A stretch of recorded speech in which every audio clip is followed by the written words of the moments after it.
What's going on, everybody? So, it turns out that if you're special, you get special treatment. But if you're not the right kind of special, you just get fired. I had a thought about that.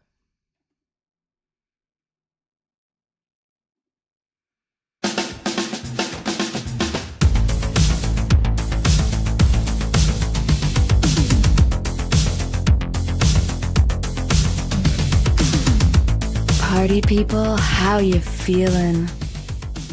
What's going on, everybody? Welcome back to the PapaJugg Podcast. So, tonight we're going to be talking about a few topics, and most of them, not all, most of them, no, take it back. Most of them are going to talk about how people get treated depending on how famous they are, because there was a weird theme to the week. So we're not going to get like real deep into the Twitch stuff. I do want to recap though that ever since the Twitch reversal of the rules, Twitch had a change of heart, and they realized that all the porn was a bad idea. So Twitch got screwed with that by their own doing, and that was interesting. We don't have to talk about that because I think we all knew that Twitch had to reverse things, but Twitch did it in a very odd way because now you've got this black bar thing going on. Whatever. So yeah, guys might get banned, girls might not get banned. We don't know who's wearing underwear. It's a whole thing. So that's Twitch.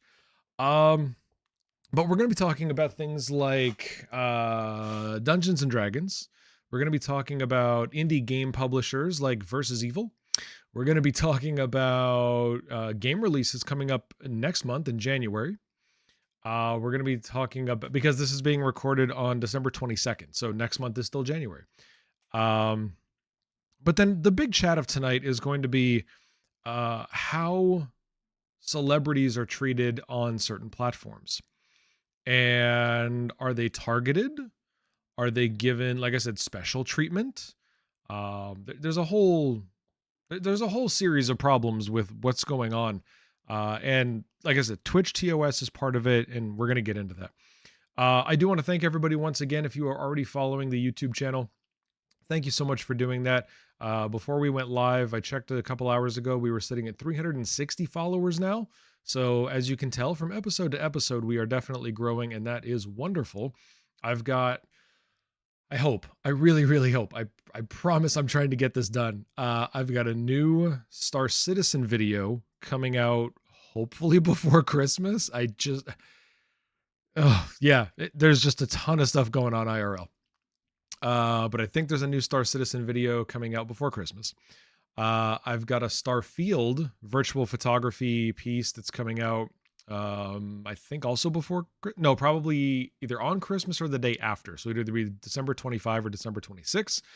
And then there's also, what's that other thing I'm working on? I've got 1,200 projects. We're going to be taking next week off of the podcast. So next Friday, there will not be a PapaJugg podcast, and that would be the 29th.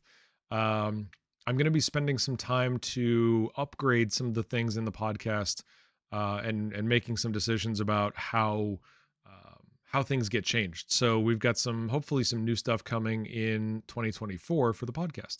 So I'll talk about that at the end of the show as well. And then I mentioned this on my Twitch live streams, but I will mention it here again, in that we are giving Liquid Death. They are on a timeline.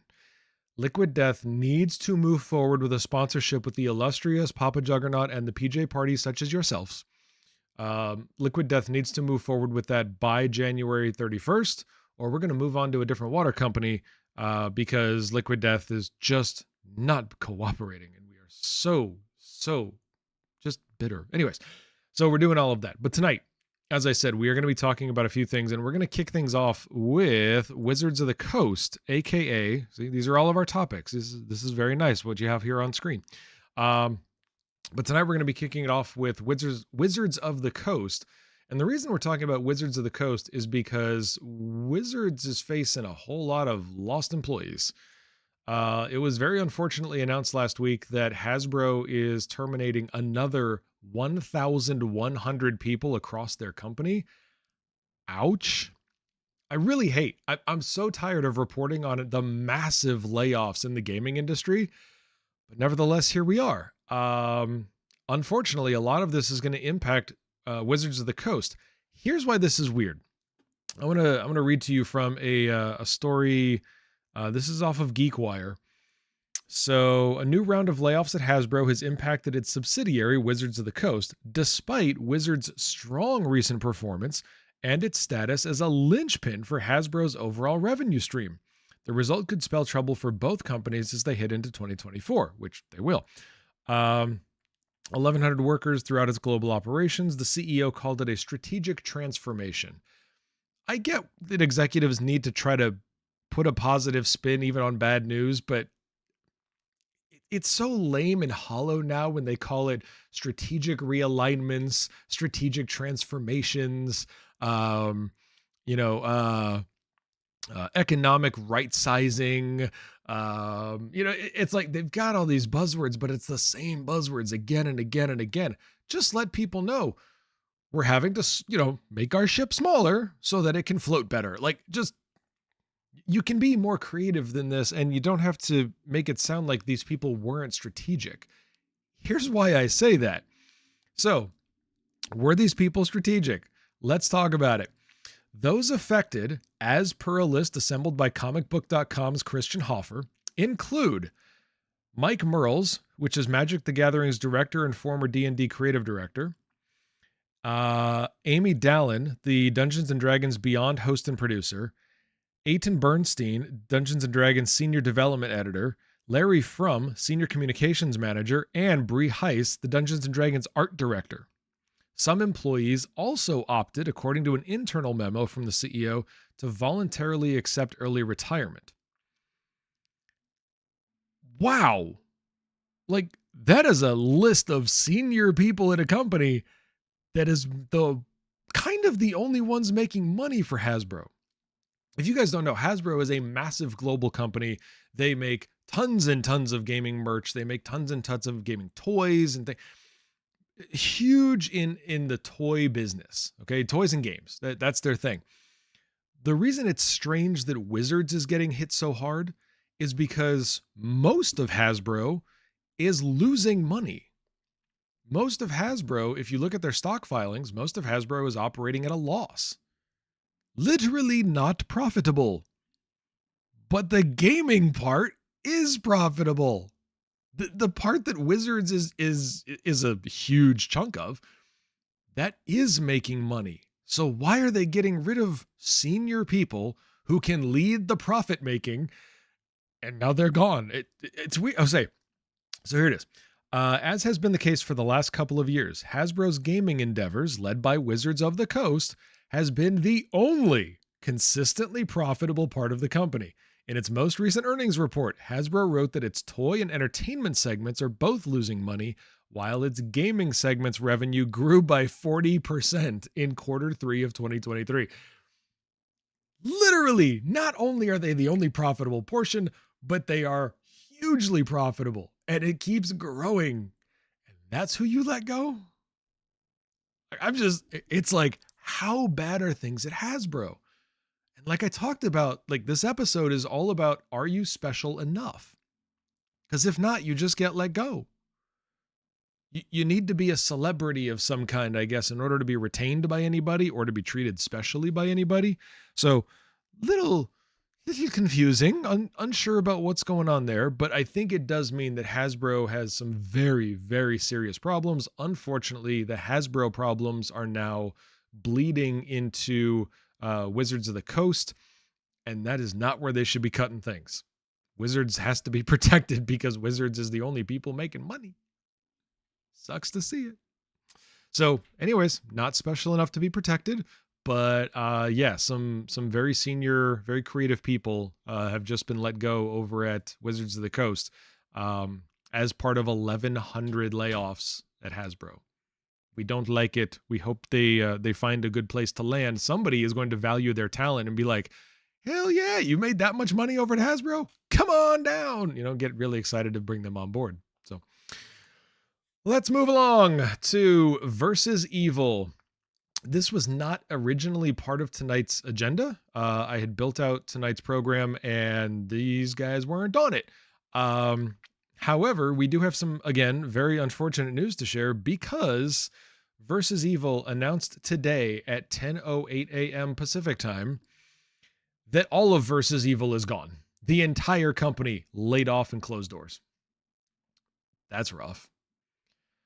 All of Versus Evil, which for those who don't know, they are an indie game publisher. Lots of titles. They've been around for a decade. Versus Evil got notice this morning, 100% corporate layoffs. Company is closed. No, I haven't seen. Maybe there's been more announcement since, but I can tell you right now, I did not see what the hell was going on, why Versus Evil was suddenly dead. So yeah, there is a strange thing about the PR here though. It got announced on Twitter. Okay. So the tweet says, and this is from the official Versus Evil account. Today is a sad day. After 10 wonderful years, Versus Evil is shutting its doors. We've loved bringing you the best indie games we could find and sharing so many happy memories with you all, our amazing community. From the bottom of our hearts, thank you for everything. That's it.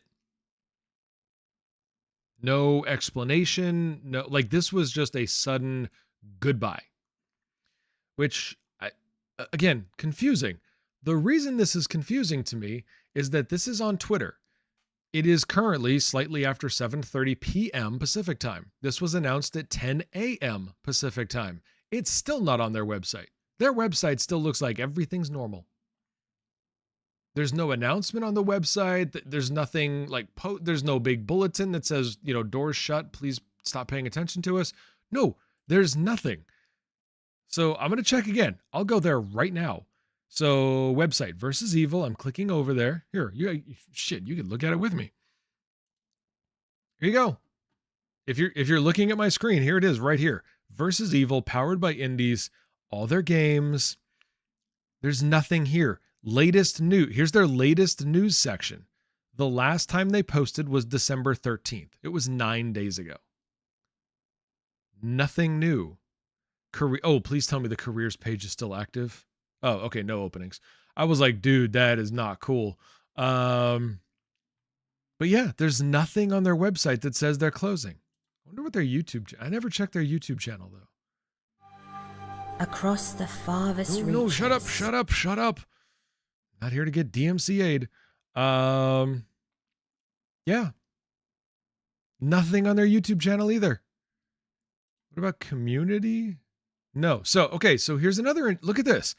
So if you look at their Twitter homepage, as you can see on the screen, their Twitter bio, their X bio says former indie games publisher extraordinaire. We loved, past tense, we loved making indie game developers successful 2013 to 2023. If you go to their YouTube channel, Versus Evil is an independent video game publisher whose main focus is working with talented independent game developers to help make them successful. Like, I gotta wonder, like, was somebody like, you know what? I'm going to put this on Twitter. I'm going to update the bio and then I'm out, and then literally walked out the door. That's kind of the vibe I get. But again, if you're not special enough, no special treatment. Versus Evil, which, I mean, fairly popular, fairly well, not huge, but well known, as an entity, and just gone. I think the really terrible thing that surprised me about all of this, what really surprised me, was that Versus Evil did this 2 days before Christmas. That's a thing that kind of shocked me. It was, you laid off your staff 2 days before Christmas. Was there no way you could let this go for a week?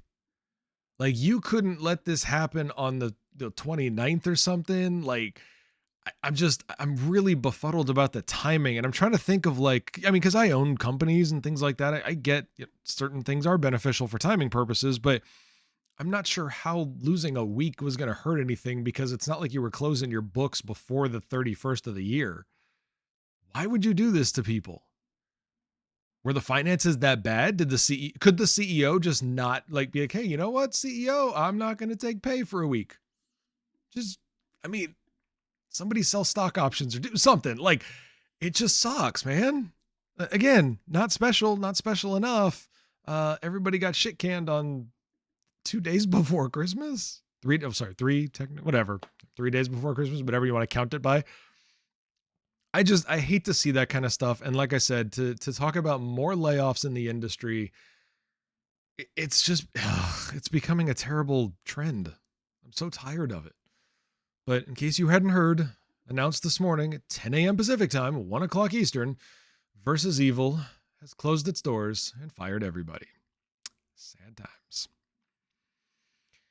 For those that are still publishing games, let's talk about what's going on in the world of January when it comes to game publishing. There's not a lot to cover. I think most of us understand the big game announcements happen in the summer. Big game announcements happen at the end of the year, like, end of third quarter, beginning of fourth quarter, because you want to hit all the holiday sales. You want to make sure that your game is making as much revenue as it can and selling as many copies as it can. January is a pretty slow month. I can literally read all of these, and there's like a dozen. So I will, for all of your benefits, I will read to you the biggest games that are coming out in January of 2024. Are you ready? Here we go. Momodora Moonlit Farewell, PC game on January 11th. Radiance, January 11th. Atlas Wept, January 17th. This one is, I think some people are waiting for this one. Prince of Persia, The Lost Crown. That's basically a multi-platform on everything except for Switch. January 18. Arklands, January 19. Another Code Recollection. That's a Switch game coming out January 19. Graven on the 23rd. Howl on the 23rd. Like a Dragon, Infinite Wealth on the 24th. Apollo Justice, Ace Attorney Trilogy. Switch game. The title intrigues me. I have no idea what the hell it is. January 25th. Under Night in Birth 2 Sis Celeste. 25th. No idea what the hell that is. Tekken 8. That'll be a big one. January 26th. And then Rugby 24, January 30th. For all my rugby fans, all my rugby friends, January 30th, Rugby 24 comes out. PS5, PS4, Xbox both series, Xbox One, and PC. Anything big in February I could let you know about? Oh, Persona 3 Reload. Yeah, that's right. Persona 3 is getting the reload. That'll be February 2nd. Oh, no. Okay, yeah. So we'll talk about this later in January, but Suicide Squad Kill the Justice League, that's February 2nd as well. So we do have a couple of interesting ones at the beginning of February. And Played Up. Played Up is February 15. Mario vs. Donkey Kong on the Switch is on February 16. Oh, and then of course, Skull and Bones. Oi, Skull and Bones in February. I'm sorry, guys. I was super stoked for this game. And then I started watching some of my friends playing the closed beta because I was like, fuck it, I'm not even asking anymore. You screwed me up the first time. I'm not coming back for more torture. Ubisoft pissed me off. But yeah, Skull and Bones coming out February, and I'm just like, man, I'm not really thrilled with what I'm seeing. Like it's graphically, it's okay. Not terrible graphically, but just the gameplay and the ship mechanics, I'm just like, I think Sea of Thieves is safe? Question mark? Whatever. That's just me. What do I know? Let's move on. So let's cover our big talk tonight, okay? The big chat. Here's what's going on. We're going to start with Dream. Why are we talking about Dream? We're talking about Dream because once again, for not the first time, Dream has been accused of grooming, pedophilia, a whole bunch of just terrible accusations. I want to make a couple things super clear right up front. I have no idea what is true.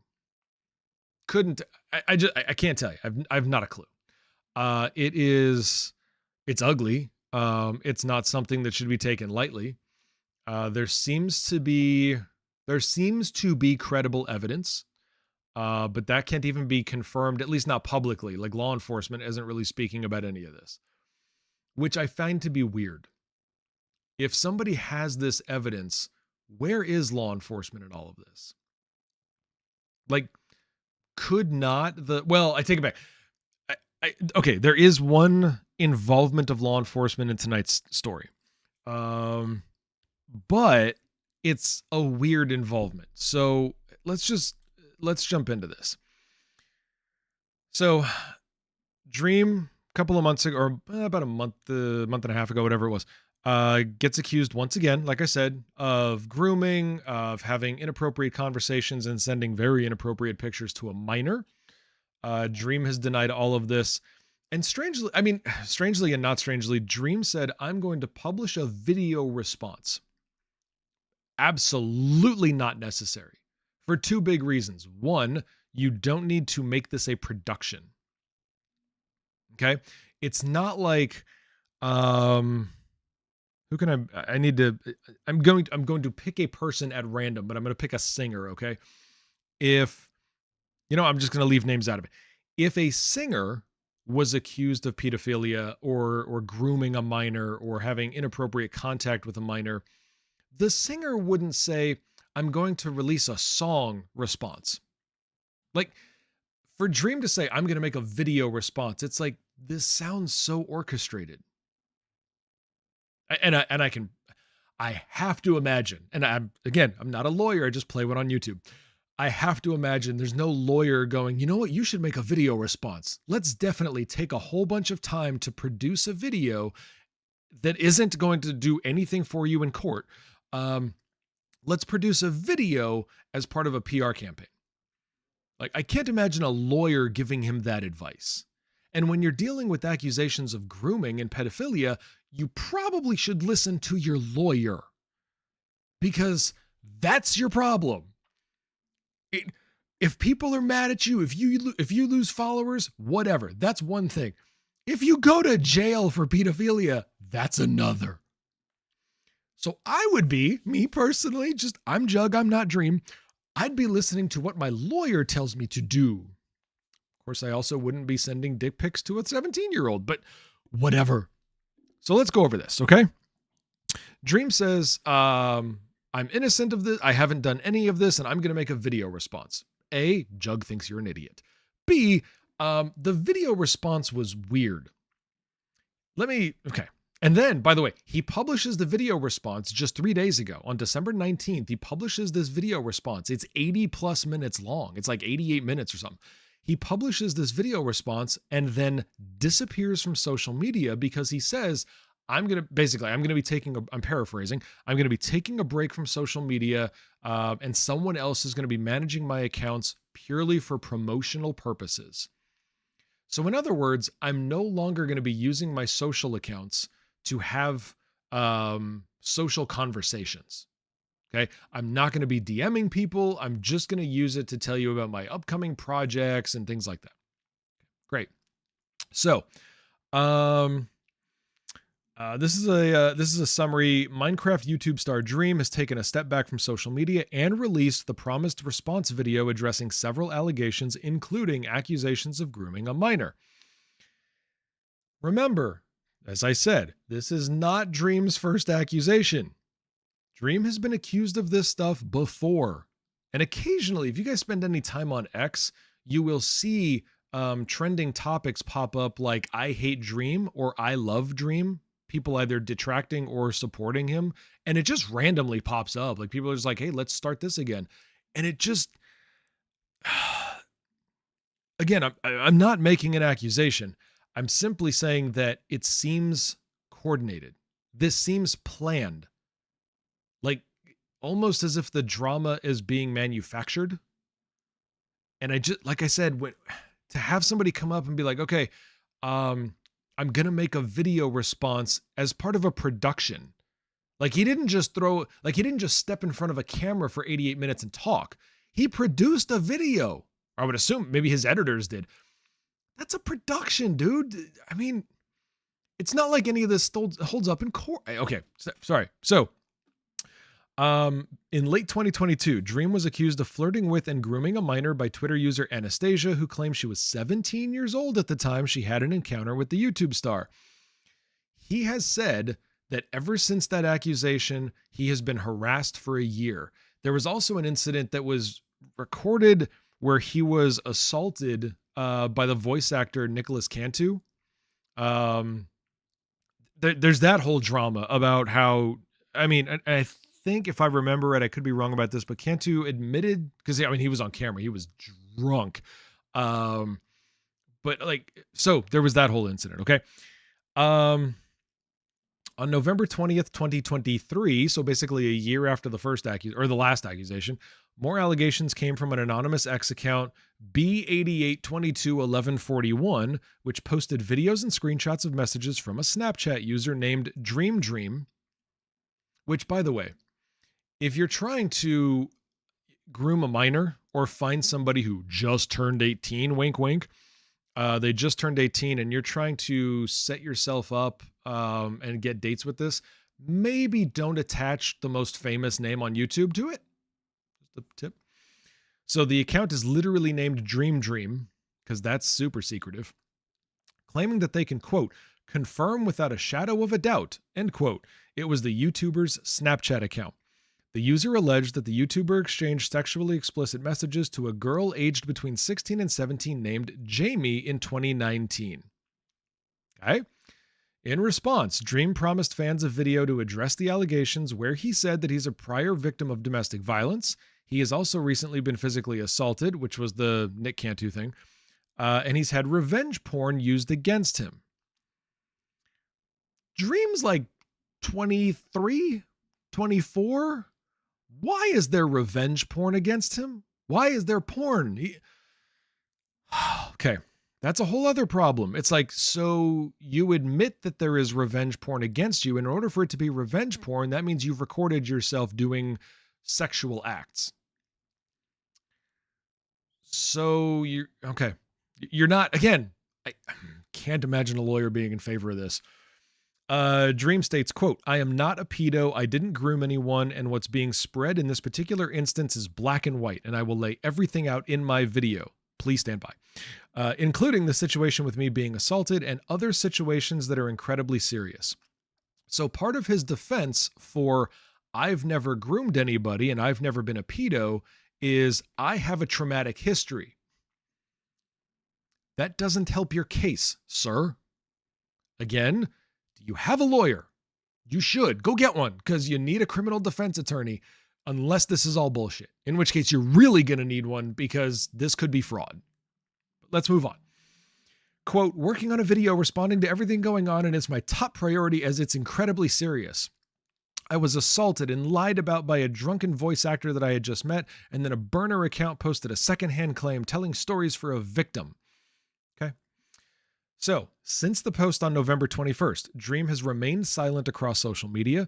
That was until December 19th, I said this, when he addressed several accusations in an 82-minute long YouTube video right after another post claiming to show evidence supporting the authenticity of the allegations of grooming and sexual misconduct emerged.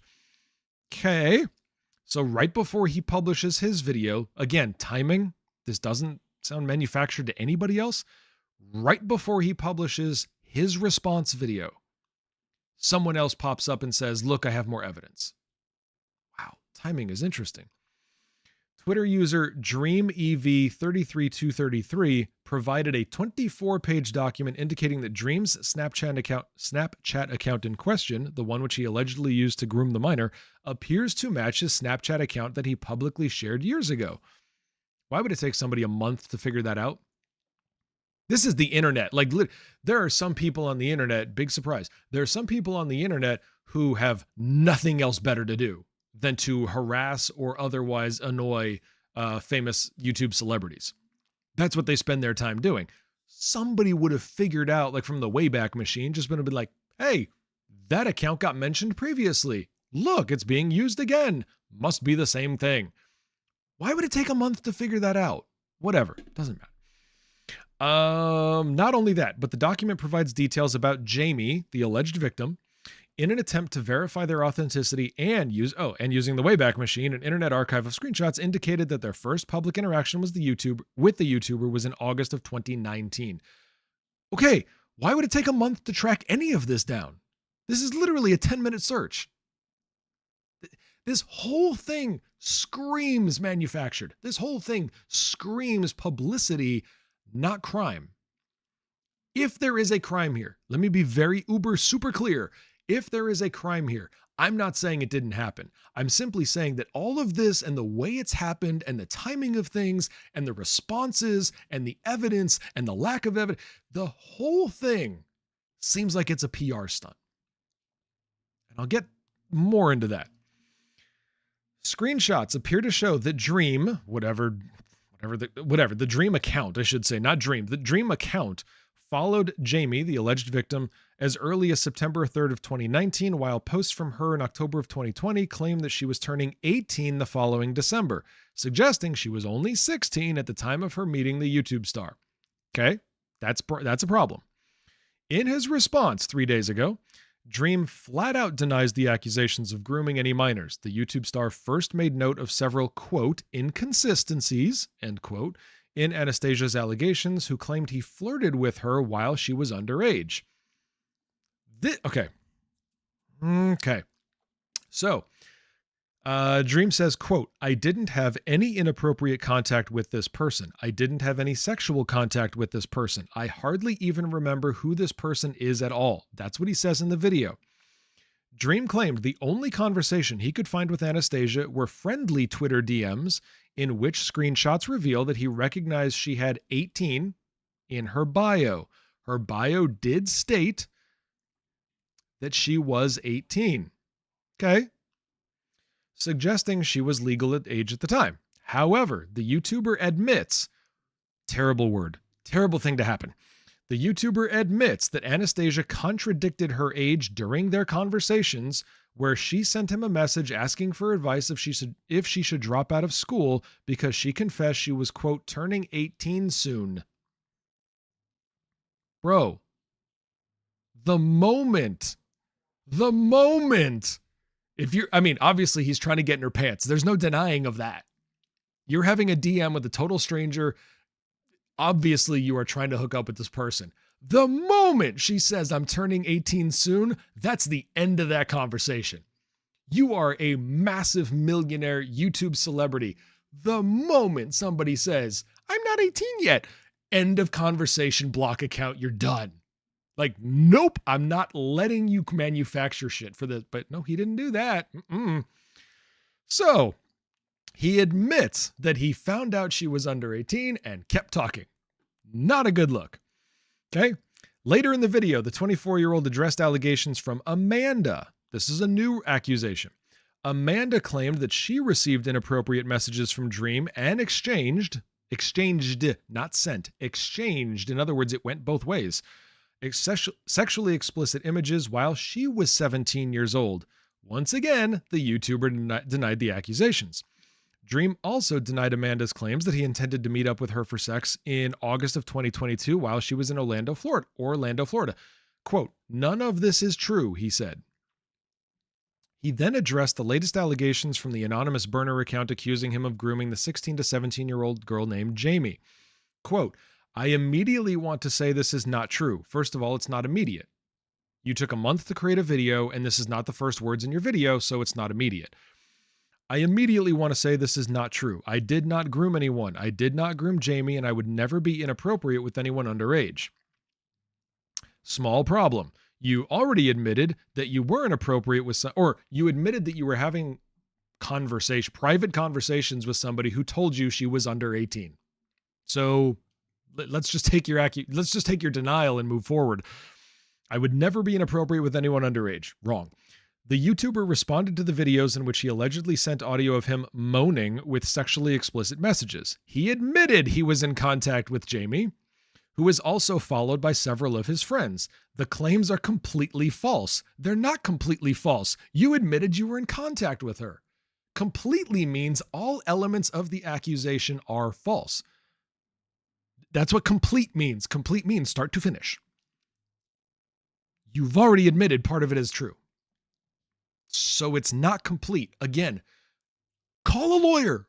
Please just call a lawyer because this doesn't seem true. Anyway, the burner account claimed that they reported the situation to, quote, the proper authorities, whatever that means. However, during his response video, Dream provided an official conversation. I'm sorry, Dream misquoted.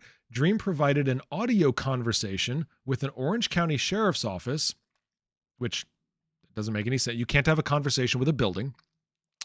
who declared that there is nothing relating to his name in their, quote, broad database.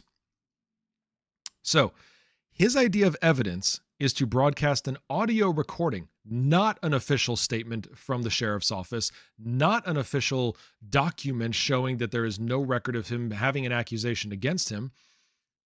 No, he didn't do that. He went down to the office, recorded audio of it, and says, proof I have, look, everything's fine. No, that's not how law enforcement works. Furthermore, if you were under investigation, they have no legal obligation to tell you that. Newsflash. Just because you're under investigation, the cops don't have to admit, oh, yeah, we're definitely looking into you for pedophilia. They don't have to tell you shit. You're the suspect, jackass. So, finally, the Minecraft streamer even provided a statement from the alleged victim, Jamie. I want to make it, quote, this is a quote that he provided from her.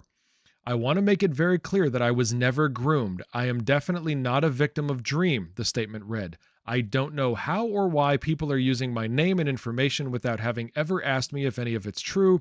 Everything claiming to be about me was posted without my consent.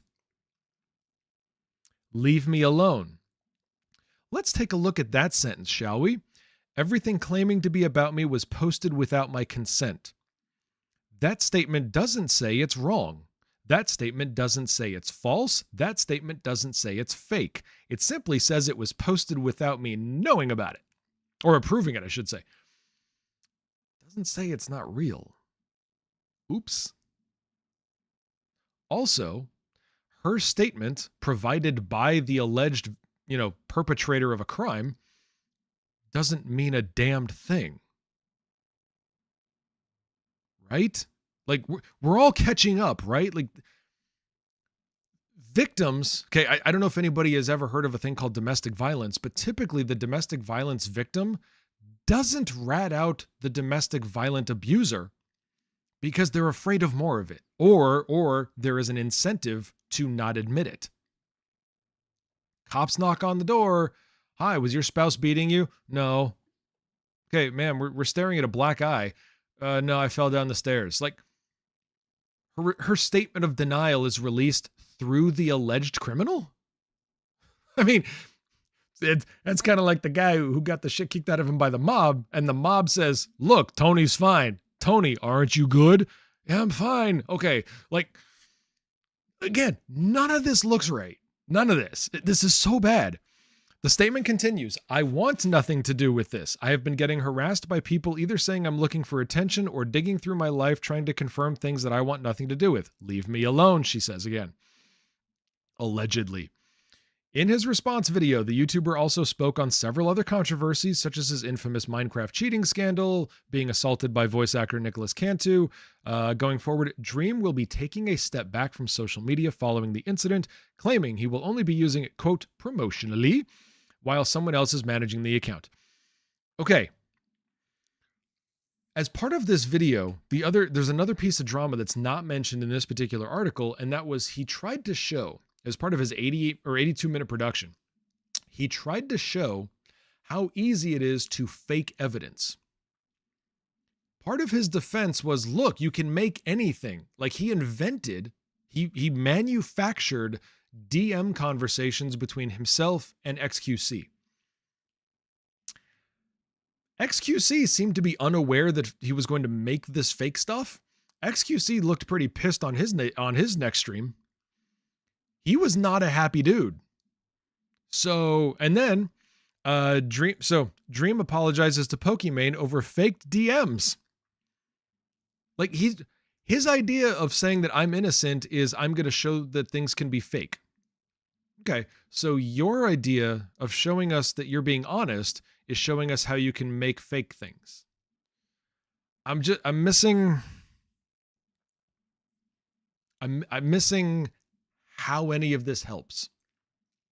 So here's where I'm going to leave this. Same place I started it. I have no idea how true any of this is, but I am leaving it with none of this looks real. It seems like manufactured garbage. Now, it could be manufactured on both sides.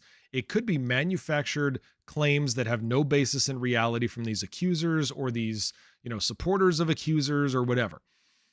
I mean, if there are true victims, they need to get justice. I hope they get justice. But there's also this possibility that this is being coordinated by Dream. And I'm not making that accusation. I'm saying that it seems that way because none of this seems normal. In a typical scenario like what we're talking about, we wouldn't be seeing this weirdness. We wouldn't be seeing these, I'm going to take a month to produce a response video. Like, bro. Anyways, that's where I'm going to leave this. But again, all of these things are happening. Where are the bans? Like where, again, we're talking about special treatment tonight. Where are the bans against this guy? Where are the locked accounts? Where are the, where's X or YouTube or Minecraft or anybody? Where are these accounts coming in and saying, okay, as a corporation, we need to get to the bottom of this because this is involving our brand. So we are going to take the following steps. None of that is happening either. Like, where are the sponsors distancing themselves? Where is all of this stuff that you would normally see in a controversy involving a potential case of pedophilia? It's not there. It's just not happening.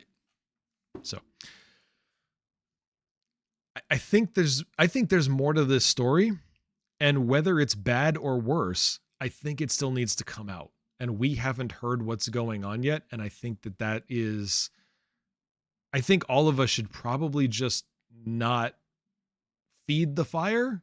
Let's just leave it alone because this is wrong somehow. So let's talk about other celebrities and how they're getting treated. Up next is TikTok.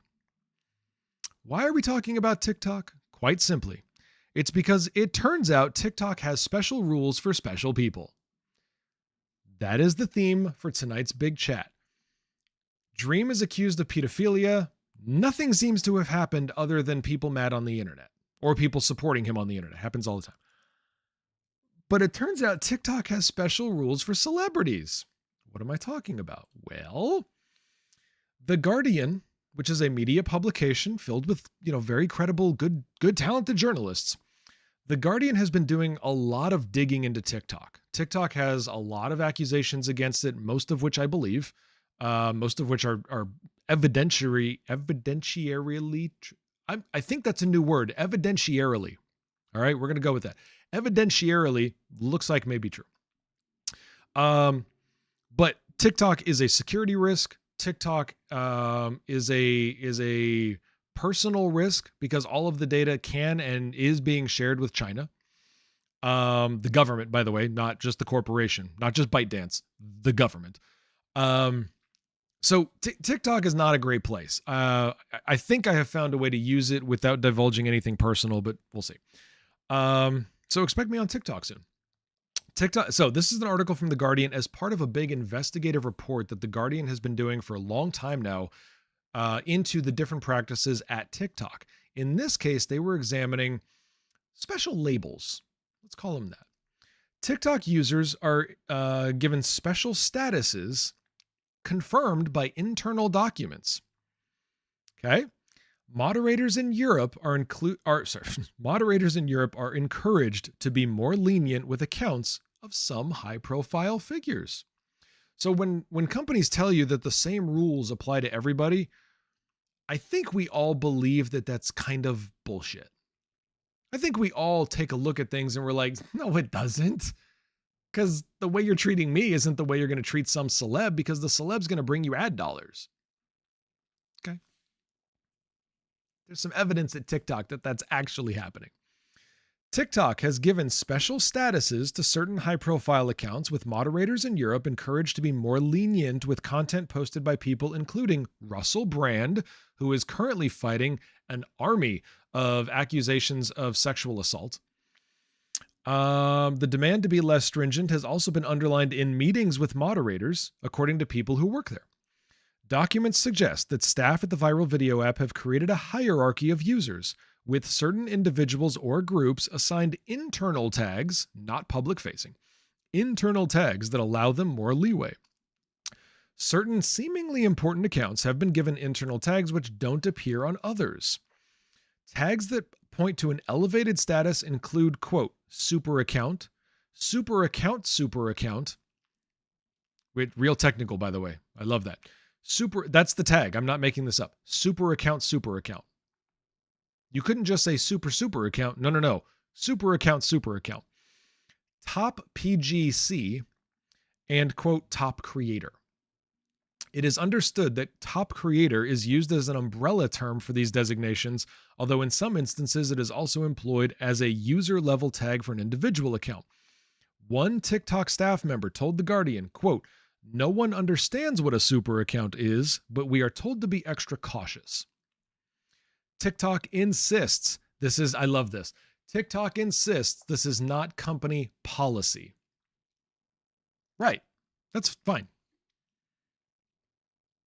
It doesn't matter whether it's policy or not, it's still wrong. It says that its guidelines are applied to everyone who uses the app. Bullshit. The Guardian has been investigating TikTok amid ongoing concerns about how it moderates its more than 1 billion users worldwide and has seen internal communications, quote, has seen internal, not heard, seen internal communications that are likely to raise fresh questions about how the app is policed. According to the messages, moderators responsible for policing thousands of posts a day across Europe, the Middle East, and Africa have been asked to follow what appears to be informal advice when it comes to top creators, seemingly setting aside TikTok's official guidelines. The Guardian has been told the top creator tag does not appear in Opus, which is a massive portal comprising an official set of guidelines that are supposed to be followed by TikTok moderators. Instead, the tag appears to be used by advisors who use the umbrella term top creator in internal chats to describe certain users. Literally, we know what the rules are, but we're going to operate by the guidelines. According to the internal communications seen by The Guardian, moderators have been told to treat accounts that carry those tags more leniently than those of other users. In one message sent by an advisor to a group of more than 70 moderators under the heading that included the words top creators, the advice was to be, quote, more lenient in what was described as edge cases. A TikTok staff member told The Guardian, "I understand it to mean that if you consider a video to be an edge case, then you're urged to not apply policies if it's a top creator." Literally different rules for different people. If it was PapaJugg posting that video and it's edgy, take it down. If it's Russell Brand posting that video and it's edgy, keep it up. TikTok said that it did not recognize the term edge case. Right, that's the whole point, TikTok.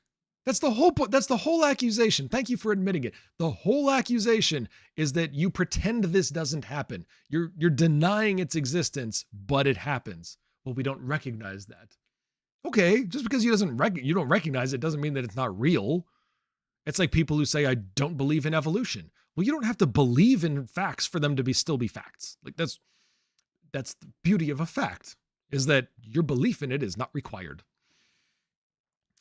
Guardian understands the term, quote, edge cases refers to videos that are considered on the borderline of flouting TikTok's guidelines. It also appears in the software that runs the official appeals system, which is called ROC. Accounts with special designations include one created by Brand, the actor and comedian who is facing multiple claims of sexual misconduct. Others include those of Manchester United, the pop star Sam Smith, and the YouTuber Ethan Payne. There is no suggestion that the individuals are aware of the tags applied to them. It's literally just a backdoor, treat them special.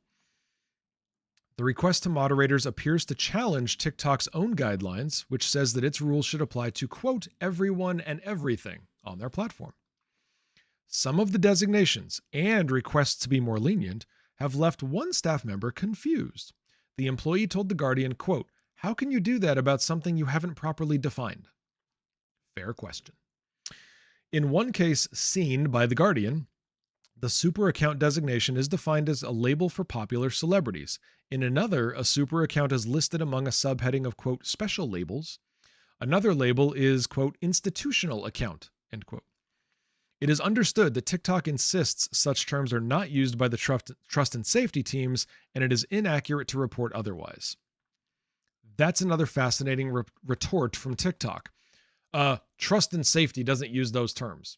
That's interesting. You didn't say the whole company doesn't use it. You just said your trust and safety team don't. So I guess everybody else does. Thanks for telling us where not to look, or maybe where to look deeper. From the example seen by The Guardian, not all public figure accounts were given super account status. Russell Brand's account carries the title super account, an apparently rarely used designation, The Guardian understands.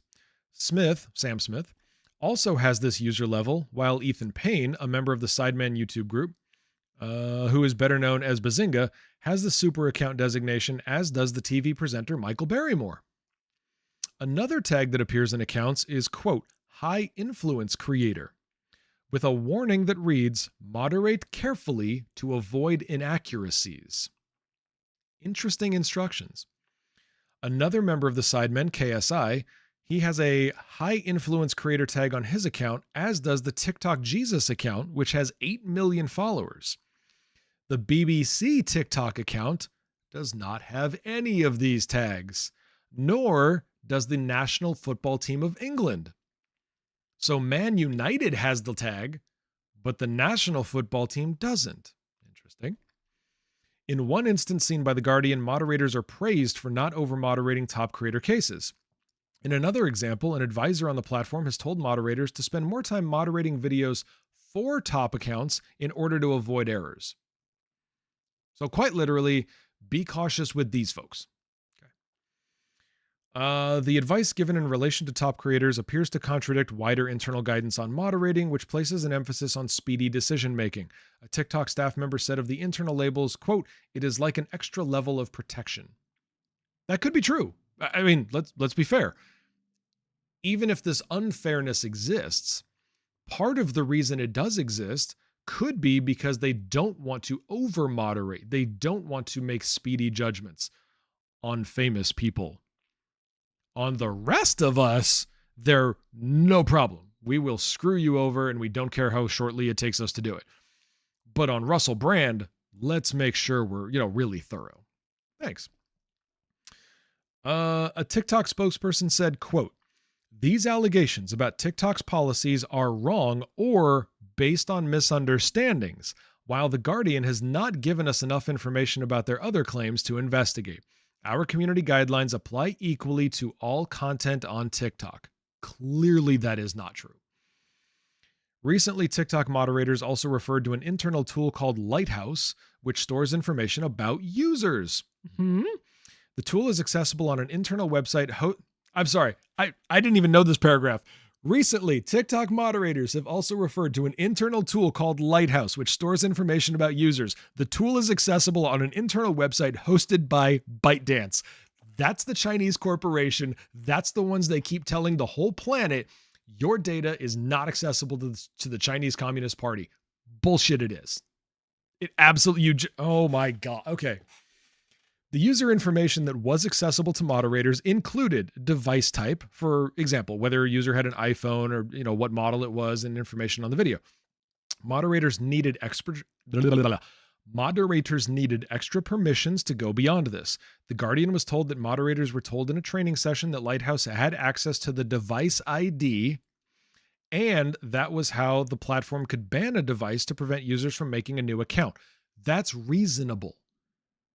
That's reasonable. I don't have a problem with the platform, any platform. I don't care if it's Meta, TikTok, X, whatever. They have to know this device information because they have to be able to prevent bad users, really bad users. I have a problem with it going to the Chinese Communist Party. That's my issue. Just want to be clear about that. TikTok also allows the promotion of a portal operated by the misogynist influencer TikTok also allows the promotion of a portal operated by the misogynist influencer Andrew Tate, whose presence or promotion is banned on the platform under an internal list marked, quote, promotion of hateful ideology. Good. Ban the asshole. His Hustlers University is noted as an associated organization on the list, but the Real World portal, which offers people lessons in mentoring and how to make money online and is being advertised on the platform, is permitted a presence despite the controversy around its owner, according to internal communication seen by The Guardian. They literally know it's Andrew Tate's thing. They know who he is. They know what it's connected to, and they're still okay with it. That's called being a whore. Let's see. The internal communication advises moderators not to tag the portal with promotion of hateful ideology for people advertising it unless there is a presence of Andrew Tate. Let me give you a comparison. That's kind of like saying